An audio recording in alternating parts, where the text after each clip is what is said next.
पुण्यात्माओं, इस काल भगवान ने, इस ज्योति निरंजन ने, जो ब्रह्मा विष्णु महेश का पिताजी है, इसने सभी प्राणियों को मिसगाइड किया हुआ है, भ्रमित कर रखा है। इसने यथार्थ ज्ञान पूर्ण परमात्मा के बारे में ऊपर नहीं आने दिया, जिस कारण से प्रत्येक प्राणी इस काल के जाल को ही अपना अंतिम डेरा मान चुका है, अंतिम स्थान मान चुका है, और जन्म और मृत्यु के प्रोसीजर को फाइनल मान चुका है कि ये तो ऐसा ही चलेगा, ऐसा ही होता है, सभी के साथ हो रहा है। अब परमात्मा के उस यथार्थ ज्ञान में और वेदों और पवित्र गीता जी, पवित्र वेदों पुराणों में वही ज्ञान प्राप्त हुआ आज जो परमेश्वर ने 600 वर्ष पहले अपनी अमृतवाणी में बताया था, उस सच्चिदानंद घन की वाणी में बताया था। तो पुण्यात्माओं, सौभाग्य है आपका जन्म इस बिचली पीढ़ी में है। दुर्भाग्य है उन प्राणियों का जो अब जन्म भी इस बिचली पीढ़ी में मानव शरीर है, लेकिन वो परमात्मा को पहचान नहीं रहे, परमात्मा की शरण ग्रहण नहीं कर रहे। उनका मानव शरीर भी ठीक पीक टाइम में है, लेकिन दुर्भाग्य है उन लोगों का। परमात्मा कबीर जी हमें आकर के क्या बताते थे? राम नाम रटते रहो, राम नाम रटते रहो, जब तक घट में प्राणी, कदे तो दीन दयाल के बनक पड़ेगी कानो। कबीर लूट सको तो लूटियो, राम नाम की लूटे, पीछे फिर पछताओगे, प्राण जाएंगे छूट। नहीं भरोसा देह का, विनस जावे क्षण माही, श्वास उश्वास में नाम जपो हो, और यतन कछु नाही। कबीर श्वास उश्वास में नाम जपो, व्यर्था श्वास मत खो, ना जाने इसे श्वास को हो, आवण हो के न हो। वो पृथ्वीपति चकवे गए, जिनके चक्र चलंत, रावण सरीखे कौन गिने, ऐसे गए अनंत। सर्व सोने की लंका होती, रावण से रणधीरम, एक पलक में राज बिराजी, वो जम के पड़े जंजीरम। मन तू सुख के सागर बस रे, भाई और न ऐसा यस रे। मन तू सुख के सागर बस रे, भाई और न ऐसा यस रे। दुर्योधन से राजा होते संग इकोतर भाई, दुर्योधन से राजा होते संग इकोतर भाई।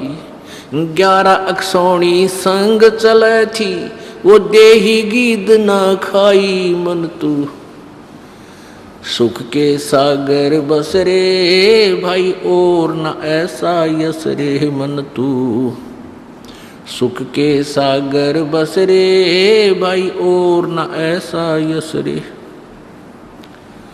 60,000 सगड़ के होते, कपिल मुनीश्वर खाए। 60,000 सगड़ के होते, कपिल मुनीश्वर खाए।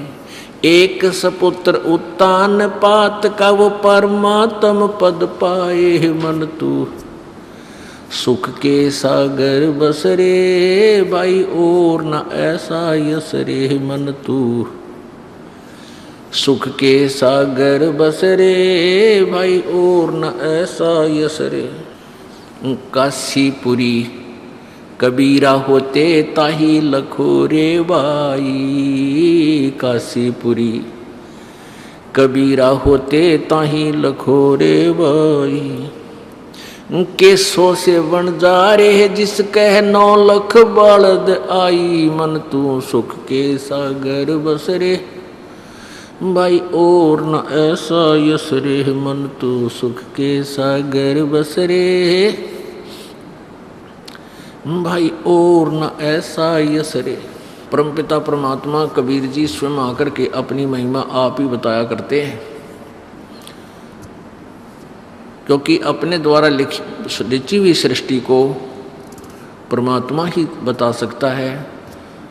जैसे पिता के जन्म को दादाजी ही बता सकते हैं, संतान पोते पोतियों की जितनी भी जो जनरेशन है उसके विषय में दादाजी बता सकते हैं। ऐसे ही जिस परमेश्वर ने सर्व ब्रह्मांडों की रचना की है वही आकर के ठीक ठीक बताता है, यानी यथार्थ रूप से वही जानकारी देता है। तो जब वो परमेश्वर आते हैं तो हम अज्ञान आधार से इन नकली गुरुओं ऋषियों द्वारा बनाएगी उस अज्ञान सिद्धांत के आधार पर अपने अनुभव से बनाए गए अज्ञान आधार से कि परमात्मा निराकार है, इन सभी ने जितने भी ऋषि महर्षि गुरु चाहे वो किसी भी इष्ट की साधना बताते हैं, लास्ट में वो यही कहकर छोड़ देते हैं कि परमात्मा तो निराकार है। इसलिए हम परमात्मा को जब वो साकार एज इट इज जो उनका वास्तविक स्वरूप है, नर स्वरूप है, प्रकट हुए तो हमने उनको नहीं माना, पहचाना नहीं। कबीर जी को जब वो प्रत्येक युग में आते हैं तो उस परमात्मा को हम नहीं पहचान पाते, उनको एक सिंपल मैन, एक कवि की उपमा उपाधि दे देते हैं। और वेद बताते हैं वो जो कवि नाम से प्रसिद्ध होता है अपनी महिमा अपनी वाणी कबीर वाणी के द्वारा ऊंचे स्वर में आवाज लगा लगा कर बोलता है, कविताओं के माध्यम से, लोकोक्तियों के माध्यम से, श्लोक दोहों के माध्यम से, जिस कारण से वो एक प्रसिद्ध कवियों में से एक होता है। लेकिन वो परमात्मा होता है।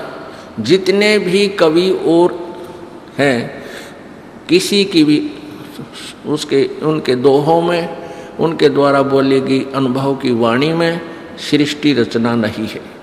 तो वो परमात्मा की एक न्यारी पहचान है कि कबीर जी ने जो सब शास्त्रों के बारे में जानकारी दी, ब्रह्मा विष्णु महेश की उत्पत्ति, ब्रह्म ज्योति निरंजन दुर्गा के जन्म के विषय में उस परमेश्वर ने जानकारी दी जिससे इनकी उत्पत्ति हुई है।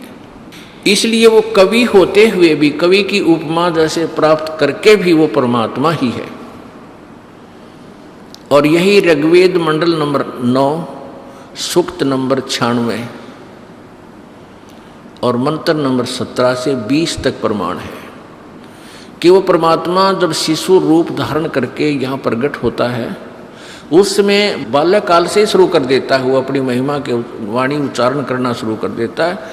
अपनी महिमा वो कबीर वाणी के द्वारा ऊंचे स्वर में गरज गरज कर बोलता है, जिस कारण से वो एक प्रसिद्ध कवियों की में से एक होता है, कवि की उपाधि प्राप्त करता है। लेकिन वो होता है कबीर देव, कबीर साहब, कबीर प्रभु, परमात्मा ही होता है। और उस परमेश्वर के द्वारा बोली गई वो रची गई वो वाणी, सच्चिदानंद घन की वाणी, कबीर वाणी, उसके अनुयायियों के लिए अमृत के तुल्य प्यारी होती है, सो अच्छी लगती है, उनको बहुत सुखदायी होती है।